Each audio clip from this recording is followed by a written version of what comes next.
حضرت ابو بکر صدیق رضی اللہ عنہ کے خلافت پر بیٹھتے ہی حضرت علی رضی اللہ عنہ نے بیعت کرنے میں تاخیر کیوں کی؟ کیوں حضرت ابو بکر صدیق رضی اللہ عنہ کی خلافت پر بیٹھتے ہی سارے عرب کے لوگوں نے اسلام کا شیرازہ بکھیرنا چاہا اور طرح طرح سے اسلام کو توڑنے کی سازشیں کیوں ہوتی چلی گئی؟ ان سب باتوں کا جواب آپ کو آج کی اس ویڈیو میں ملے گا، تو چینل کو سبسکرائب ضرور کیجئے گا اور بیل آئیکن آن کر لیجئے۔ حضرت ابو بکر صدیق رضی اللہ عنہ جب اپنی خلافت پر بیٹھے تو کچھ دنوں کے بعد حضرت علی اور آپ کے ساتھ بعض اور صحابہ نے حضرت ابو بکر صدیق رضی اللہ عنہ کی بیعت میں تاخیر کیوں کی؟ اس تاخیر نے مسلمانوں میں عجیب بحث پیدا کر دی۔ یہ صحیح ہے کہ حضرت علی رضی اللہ عنہ آپ علیہ الصلوۃ والسلام کے ساتھ گو نہ گو تعلقات کی وجہ سے خلافت کے متوقع تھے، لیکن یہ نہ صرف غلط بلکہ آپ کی ذات پر بہتان ہے کہ خلافت نہ ملنے کی وجہ سے آپ 6 مہینہ تک جمہور مسلمان سے الگ رہے۔ حضرت ابو بکر صدیق رضی اللہ عنہ کے استفسار پر اس توقف کا جو سبب بیان فرمایا ہے وہ یہ ہے، میں آپ کی عمارت ناپسند نہیں کرتا، لیکن میں نے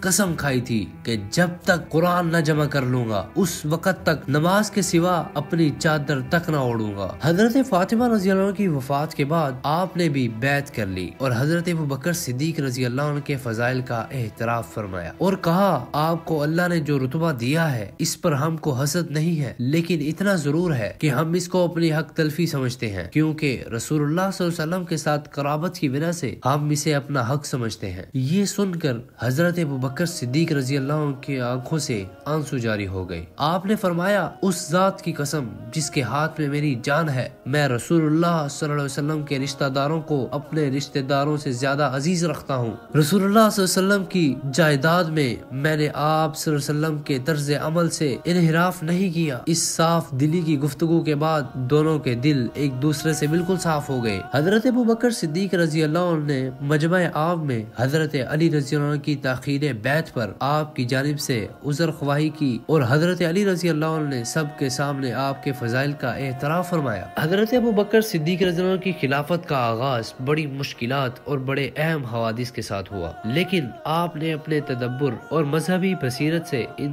سب پر قابو حاصل کر لیا۔ سب سے اہم انقلاب عرب کا ارتداد تھا۔ بہت سے قبائل نے آپ علیہ الصلوۃ والسلام کی زندگی میں اسلام تو قبول کر لیا تھا، لیکن ان کے دلوں میں وہ اسلام صحیح طرح بھرا نہ تھا، اس لیے آپ صلی اللہ علیہ وسلم کی وفات کے بعد وہ مرتد ہو گئے۔ دوسری جانب متعدد جھوٹے مدعیان نبوت اٹھ کھڑے ہوئے۔ بعض قبائل نے زکوٰۃ دینے سے انکار کر دیا۔ حضرت ابو بکر صدیق رضی اللہ عنہ کی مسند خلافت پر قدم رکھتے ہی ہر طرف انقلاب کے آثار نمودار ہو گئے۔ ان مشکلات کے ساتھ ساتھ موتا کی مہم علیحدہ درپیش تھی، جس کو آپ علیہ الصلوۃ والسلام نے اپنے مرض الموت میں رومیوں سے حضرت زید بن حارثہ رضی اللہ عنہ کے خون کا انتقام لینے کے لیے ان کے لڑکے اسامہ بن زید رضی اللہ عنہ کی ماتحتی میں شام بھیجنے کے لیے حکم دیا تھا۔ یہ بھی مہم روانہ نہ ہوئی تھی، بعض روایتوں کے مطابق روانہ ہو چکی تھی، لیکن تھوڑی دور جا کر آپ علیہ الصلوۃ والسلام کی وفات کی خبر سن کر رک گئے تھے کہ آپ علیہ الصلوۃ والسلام کا انتقال ہو گیا ہے۔ اس حادثے کے بعد جب عرب میں انقلاب کے آثار نمایاں ہوئے تو صحابہ کرام رضوان اللہ علیہ مجمعین نے مخالفت کی کہ ایسی حالت میں فوج کو مرکز خلافت سے دور بھیجنا نامناسب ہے۔ اس مہم سے پہلے اس انقلاب کا تدارک ضروری تھا، مگر حضرت ابو بکر صدیق رضی اللہ عنہ نے نہایت سختی کے ساتھ انکار کیا اور فرمایا، قسم ہے اس ذات کی جس کے ہاتھ میں میری جان ہے، اگر مدینہ میں اتنا سناٹا ہو جائے کہ درندے آ کر میری ٹانگیں نوچ لیں، تب بھی میں اس مہم کو جس کی روانگی رسول اللہ صلی اللہ علیہ وسلم نے کی ہے، میں اس کو نہیں روکوں گا۔ اور انہیں انقلاب انگیز حالات میں فوج کو خود مدینہ سے باہر تک رخصت کرنے کے لیے گئے۔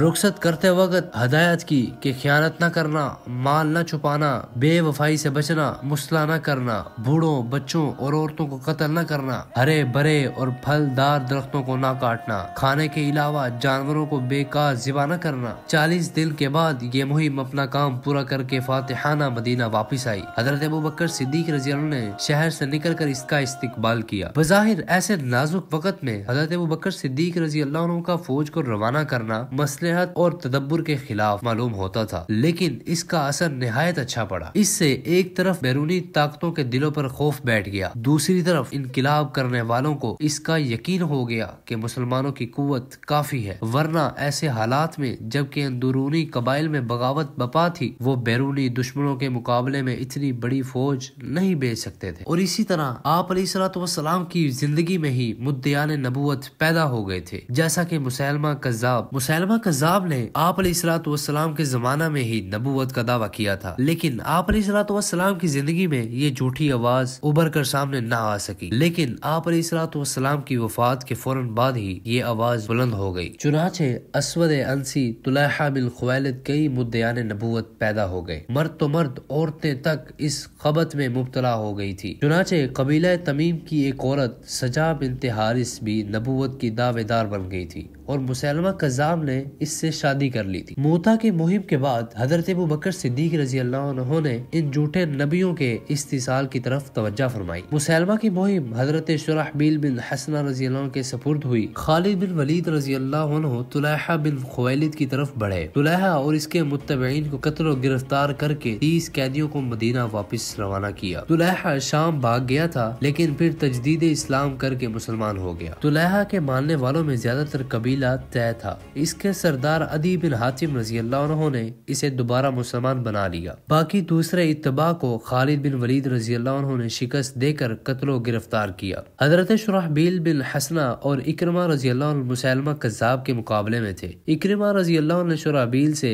پہلے پہنچ کر مسیلمہ کے پیر و نبی حنیفہ پر حملہ کر دیا، لیکن انہیں شکست ہوئی۔ ان کی شکست کی خبر سن کر حضرت ابوبکر صدیق رضی اللہ عنہ نے خالد بن ولید رضی اللہ عنہ کو، جو طلحہ کی مہم سے فارغ ہو چکے تھے، شرحبیل رضی اللہ عنہ کی مدد کے لیے بھیجا۔ مسیلمہ کی اتباع 40,000 کی تعداد میں جمع تھے۔ حضرت خالد بن ولید رضی اللہ عنہ نے ایک خون ریز جنگ کے بعد بنو حنیفہ کو نہایت فاش شکست دی۔ مسیلمہ وحشی بن حرب رضی اللہ عنہ کے ہاتھوں مقتول ہوا۔ اس کی بیوی سجا، جو خود مدعیان نبوت تھی، شوہر کے قتل ہونے کے بعد بھاگ گئی۔ تیسرے مدعی نبوت اسود انسی کی جماعت میں خود اختلاف پیدا ہو گیا اور وہ اپنے ایک ساتھی قیس بن مکشو کے ہاتھ نشہ کی حالت میں مارا گیا اور چند دنوں کے اندر تمام مدعیان نبوت کا خاتمہ ہو گیا۔ مدعیان نبوت کے بعد ان مرتد سرداروں کی طرف توجہ کی، جو رسول اللہ صلی اللہ علیہ وسلم کی زندگی میں مسلمان تو ہو چکے تھے، لیکن آپ علیہ الصلوۃ والسلام کے بعد پھر مرتد ہو گئے تھے اور اپنی اپنی جگہ آزاد حکمران بن بیٹھے تھے۔ چنانچہ نعمان بن منذر نے بحرین میں، لقیط بن مالک رضی اللہ عنہ نے عمان میں اور متعدد سردار ان قبائل کے علاقوں میں مرتد ہو کر خود سری کا اعلان کر دیا۔ حضرت ابوبکر صدیق رضی اللہ عنہ نے علا بن حضرمی، حذیفہ بن قسن اور زیاد بن لبید رضی اللہ عنہ کو علی ترتیب ان سردار کے مقابلے میں بھیجا۔ علا رضی اللہ عنہ نے نعمان کا استحصال کیا، حذیفہ رضی اللہ عنہ نے لقیط کو قتل کیا، اور ان سب سے زیادہ اہم اور نازک معاملہ منکرین زکوٰۃ کا تھا۔ یہ اسلام پر قائم رہتے ہوئے صرف زکوٰۃ کے منکر تھے، اس لیے ان پر تلوار اٹھانے کے بارے میں بعض صحابہ کرام رضی اللہ عنہم نے